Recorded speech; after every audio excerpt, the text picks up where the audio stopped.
জিলা কাৰাগাৰৰ ভিতৰত কি চলে শ্ৰীভূমিৰ জিলা কাৰাগাৰৰ ভিতৰত নিষিদ্ধ সামগ্ৰী জব্দ কয়দিক কোনে যোগান ধৰে এই নিষিদ্ধ সামগ্ৰীসমূহ শ্ৰীভূমিৰ জিলা কাৰাগাৰৰ ভিতৰত নিষিদ্ধ সামগ্ৰী উদ্ধাৰ হোৱা ঘটনাই উদঙাইছে কাৰাগাৰৰ ভিতৰ চৰাৰ এখন ভয়ংকৰ ছবি লীনা দলেৰ নেতৃত্বত জিলা কাৰাগাৰত চলিছিল অভিযান এই অভিযানত কয়দীসকলৰ পৰা জব্দ কৰা হৈছে 29টাকৈ মোবাইল ফোন সহ চকা অস্ত্ৰ বিড়ি চিগাৰেটকে ধৰি বহু সামগ্ৰী যিসমূহ সামগ্ৰী আচলতে কাৰাগাৰৰ ভিতৰত নিষিদ্ধ পিছে এনে নিষিদ্ধ সামগ্ৰীসমূহ কয়দীৰ হাতলৈ আহিল কেনেকৈ কাৰাগাৰত কয়দীক এইসমূহ সামগ্ৰী যোগান ধৰিছিল খুদ কাৰাগাৰৰ কৰ্মচাৰীয়ে আৰক্ষীৰ তদন্তত দুজনকৈ জেল বিষয়া দুজন ৱাৰ্ডেন আৰু 25জনকৈ কয়দীক গ্ৰেপ্তাৰ কৰিছে গ্ৰেপ্তাৰ হোৱা কৰ্মচাৰীকেইজন হৈছে ৰুদ্ৰ দেউৰী বিশ্বজিৎ বৰুৱা মোছাহিদ আলী লস্কৰ আৰু শুভাশিষ ঘোষ এই ঘটনা সম্পৰ্কে আৰক্ষীয়ে কি কয় চাওক ভূমি জিলা কাৰাগাৰত এটা ৰেড চলিছিলে আমাৰ মাননীয় এছএছপি মহোদয়ৰ নেতৃত্বত এটা খবৰ আছিলে যে তাত বিভিন্ন ধৰণৰ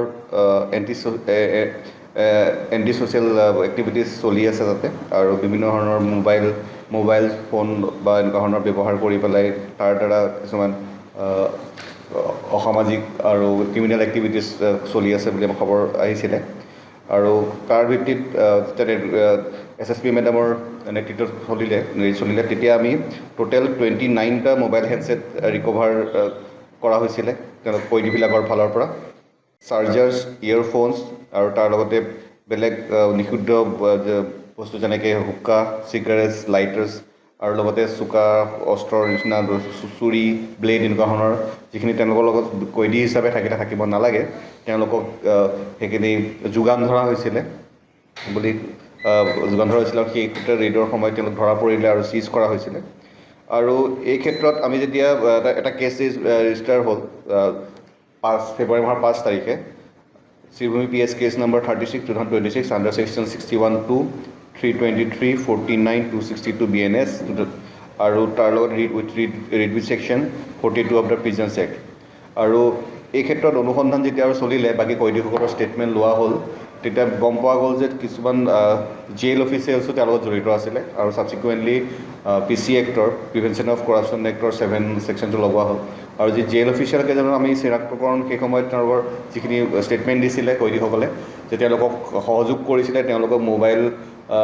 বা এনেকুৱা ধৰণৰ বাকী চিগাৰেট বা এইখিনি যিখিনি বস্তু আছে তেওঁলোকে যিবিলাক পাব নালাগে সেইখিনি পোৱাৰ সুবিধা কৰাৰ বাবে তেওঁলোকে এটা নিৰ্দিষ্ট ধৰণে পইচা লৈছিলে আৰু কেইজনমান পুলিচ তাৰ জিলা কাৰাগাৰৰ হেৰি আছিলে কৰ্মচাৰী আছিলে তেওঁলোকক চিনাক্তকৰণ হোৱা হৈছিলে তেওঁলোকৰ নামতে উল্লেখ কৰাৰ ভিত্তিত তেওঁলোকৰ নাম হৈছে ক্ৰমে Rudra Deori assistant jailer Biswajit Baruah assistant jailer Mosahid Ali Laskar head warder আৰু শুভাশিষ ঘোষ ৱাৰ্ডাৰ আমি তেওঁলোকক কৰায়ত্ব কৰা হৈছে অনাৰেবল কোৰ্টত হাজিৰ কৰা হৈছে আৰু যিহেতু প্ৰিভেনশ্যন অফ কৰাপশ্যন এক্টৰ তেওঁলোকৰ আছে ছেকশ্যন গতিকে আমাৰ গুৱাহাটীৰ স্পেচিয়েল জাজৰ কোৰ্টত নিৰ্দিষ্ট সময়ত কোৰ্টে যেনেকৈ আমাৰ নিৰ্দেশ দিছে তেনেকৈ হাজিৰ কৰোৱা হ'ব